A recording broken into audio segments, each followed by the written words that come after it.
de bosser dans une PME, c'est déjà l'ambiance start-up. Ça, c'est top parce que tout le monde se parle. On est en open space. Alors, l'open space, ça a des avantages, ça a des inconvénients, bien entendu. L'un des inconvénients de l'open space, c'est qu'il y a du bruit partout. On peut rarement être tranquille. Et l'avantage, c'est que ça facilite la communication. Moi, je me souviens que pendant mes études, c'est une bonne ambiance aussi. Bon, Michel Augustin cultive un peu cet esprit convivial, tout le monde est ensemble. Beaucoup de force de proposition et d'esprit d'initiative. L'esprit d'initiative est vraiment récompensé dans une start-up et en particulier chez Michel Augustin. Alors, donc moi, je suis chargée de la relation client. En même temps, on fait du community management et également des partenariats, enfin très peu de partenariats, mais bon, ça fait partie de cette mission. Nous, ça nous permet d'enregistrer un contact, de le catégoriser et de lui répondre de la manière la plus précise et personnelle possible. Donc voilà, et ensuite, on répond, donc de manière plutôt rapide, je sais pas combien de temps. Donc en gros, c'est les personnes qui nous envoient des mots doux pour nous dire merci, on adore ce que vous faites, c'est super, continuez. Donc c'est pas mal quoi, genre on en reçoit 800 de mails par mois à peu près. Donc de voir que la troisième catégorie de mails qu'on reçoit, c'est des mots doux, alors qu'on en a, je sais pas, une cinquantaine de catégories. Nous, ça montre que notre aventure marche bien auprès des curieux qui s'intéressent à Michel. Enfin, il y a une variété de missions.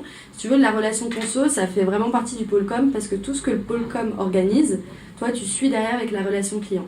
Donc tu gères ensuite, une fois qu'il y a on appelle souvent les consommateurs à nous appeler, à nous dire ce qu'ils en pensent, via un post Facebook, via un jeu, etc. Et donc toi, tu t'occupes de tout l'aval de ces opérations-là. Donc... On arrive à la bananeraie et en général, c'est toujours l'heure du café ou du thé, petit-déj. Après, je me branche directement sur mon outil CRM, c'est-à-dire qu'une fois par semaine, on a un point com qui se passe avec l'équipe, où chacun dit ses objectifs, ce qu'on a à faire, les améliorations, etc. Donc ça bouge tout le temps.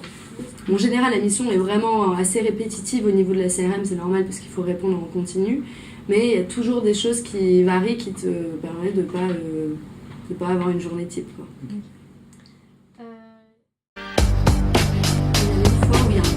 Qui m'a appelé, il était en rogne, il me dit mais c'est n'importe quoi, blablabla, vos cookies coûtent tellement cher, il avait des cookies cassés. Bon, à la base c'est pas vraiment notre faute, c'est souvent dans le transport, il y a un truc qui tombe, enfin bon bref. Et il m'a pourri au téléphone, pourri. Donc du coup, pour nous excuser, on lui a envoyé un petit kit de dégustation avec un petit mot manuscrit, etc.